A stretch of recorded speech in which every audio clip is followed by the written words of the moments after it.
संतोष की रिपोर्ट में आप सबों का स्वागत है। और आज हम संतोष की रिपोर्ट में चर्चा करने जा रहे हैं कि लाख कोशिश के बावजूद भी चिराग ने बगावत कर ही डाला। जी हां, आज चिराग का बेगूसराय में सम्मान समारोह है। बेगूसराय के उस धरती पर सम्मान समारोह है जहां से पिछले चुनाव में 2020 के विधानसभा चुनाव में मात्र एक सीट जो लोजपा जीत पाई थी, उस धरती पर उसका सम्मान समारोह है। जी हां, मटिहानी में आज उसका सम्मान समारोह है। देर शाम सम्मान समारोह में वो पटना से रवाना हुए हैं और उसमें शामिल होंगे। हालांकि इस सम्मान समारोह को लेकर जदयू ने बीजेपी से गहरी नाराजगी व्यक्त की है। वहां के विधायक जो अभी जदयू में शामिल हो गए थे, उन्होंने सरकार से मिलकर, पार्टी के तमाम बड़े नेताओं से मिलकर इस बात को लेकर नाराजगी व्यक्त की थी कि ये क्या हो रहा है, क्योंकि चिराग पासवान को कहने को तो वहां सम्मान समारोह का आयोजन हुआ है, लेकिन सम्मान समारोह के सहारे आज वो नीतीश को सीधे सीधे तौर पर चुनौती देने वाले हैं। और सम्मान समारोह भी कौन आयोजित कर रहा है? सम्मान समारोह भी वो आयोजित कर रहा है जो रामविलास पासवान के पार्टी का अपना एक बगीचा रहा है। उस बगीचा में हर तरह के फूल होते हैं, उसी तरीके के फूल हैं ये लोग भी, उसकी भी चर्चा हम करेंगे। लेकिन उसी बगीचे के फूल हैं। अपराध जगत के जाना पहचाना नाम आज उनके सम्मान में स्वागत समारोह कर रहे हैं। तो जिस तरीके से रामविलास पासवान को इन चीजों से परहेज नहीं था, चिराग भी उसी नक्शे कदम पर जा रहे हैं। लेकिन फिलहाल खबर वो नहीं है। खबर ये है कि पिछले 15 दिनों से चिराग पासवान पर इस बात को लेकर दबाव बनाया जा रहा था कि आप बिहार में ऐसा कुछ भी न करें जिससे गठबंधन के बीच आपसी तालमेल में कोई कमी दिखे। और ये सारी खबरें जिस तरीके से चलाई गई थी कि सांसद लोग टूट रहे हैं, पारस की मुलाकात हुई थी, ये सब कुछ चिराग पर दबाव बनाने के लिए बीजेपी की तरफ से, क्योंकि जदयू ने सीधे सीधे तौर पर नाराजगी व्यक्त की थी कि अगर ऐसा हुआ तो फिर बहुत मुश्किल है इस गठबंधन को आगे खींचना। क्योंकि चिराग जिस अंदाज में राजनीति साध रहे हैं, वो राजनीति कहीं न कहीं 2020 के लाइन पर आगे बढ़ रहा है। बीजेपी ने कहने के लिए तो है कि ईमानदार कोशिश उन्होंने की, चिराग को रोकने की कोशिश की, लेकिन चिराग नहीं माने। और देखिए एक तस्वीर, आज पटना से बेगूसराय रवाना से होने से पहले अपनी बड़ी मां से वो आशीर्वाद लेने पहुंचता है। और बड़ी मां से जब कभी वो आशीर्वाद लेने जाता है तो घर के अंदर ये चर्चाएं होती हैं कि चिराग कोई मजबूत निर्णय लेने जा रहा है, कोई मजबूत फैसला लेने जा रहा है, तभी वो बड़ी मां के पास जाता है।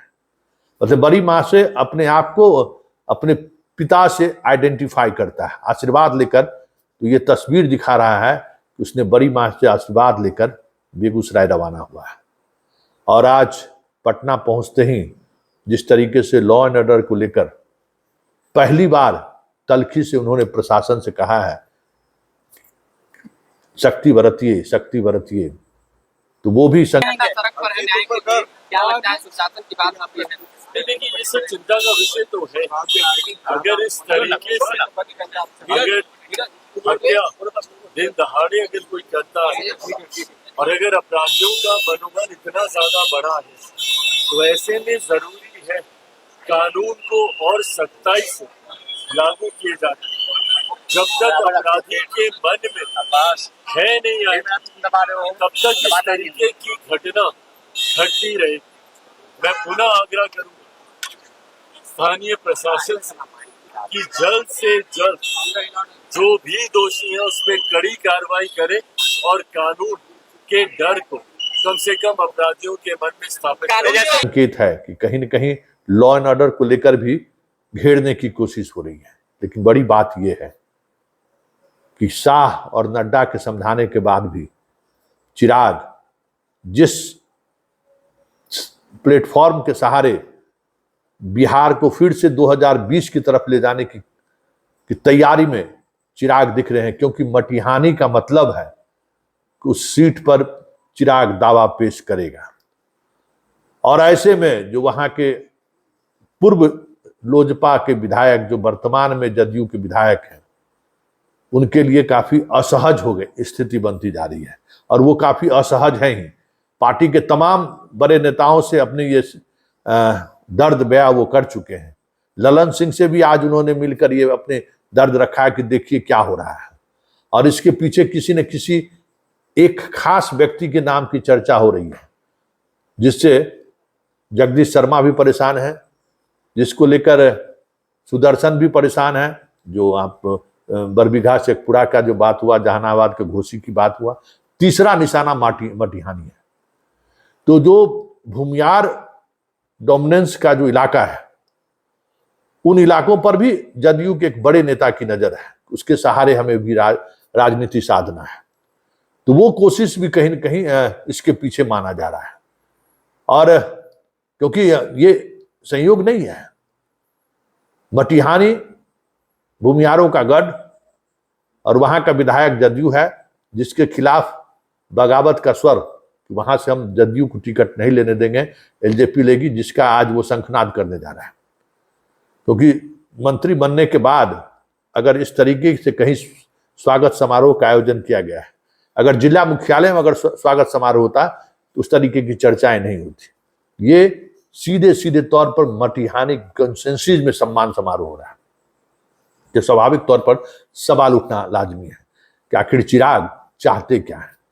क्योंकि चिराग हाल के दिनों में जिस तरीके का वो बॉडी लैंग्वेज दिखाने की कोशिश, उन्हें बिहार आने से भी बीजेपी के नेताओं ने कहा, दो टूक कह दिया था कि बिहार आप थोड़ा कम जाए और बिहार में सक्रियता आप उस तरीके से ना दिखाएं जिससे लगे नीतीश असहज हो। ये भी आपको ख्याल रखना है।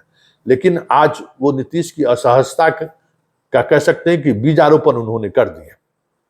क्योंकि हमें पता है, पक्के सोर्स से पता है कि जदयू ने मटिहानी के इस कार्यक्रम को लेकर बीजेपी से गहरी नाराजगी व्यक्त कर चुका है कि ये हो क्या रहा है और जिस तरीके से ये चीजें चल रही हैं, क्या हमें कुछ सोचने की जरूरत है क्या।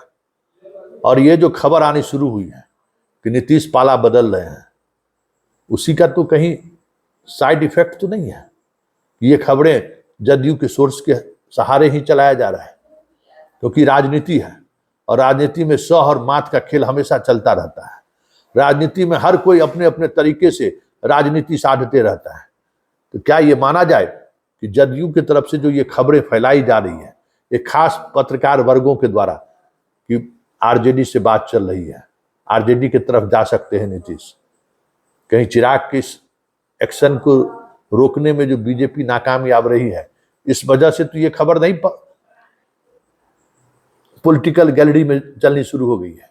कई सवाल एक साथ खड़े हो रहे हैं और उन तमाम सवालों के बीच जो सबसे बड़ी बात यह है कि कुछ न कुछ असहजता तो है।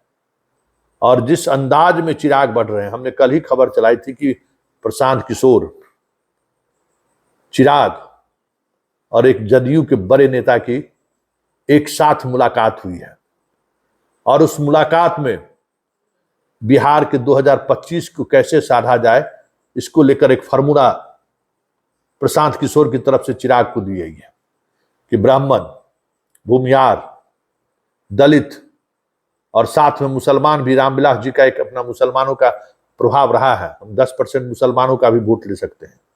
सब साथ मिलकर अगर चुनाव लड़ें तो फिर इतनी सीटें हम लोग जीत जाएंगे कि मेरे बगैर सरकार बिहार में नहीं बनेगी। 2005 वाली स्थिति होगी कि चाबी जैसे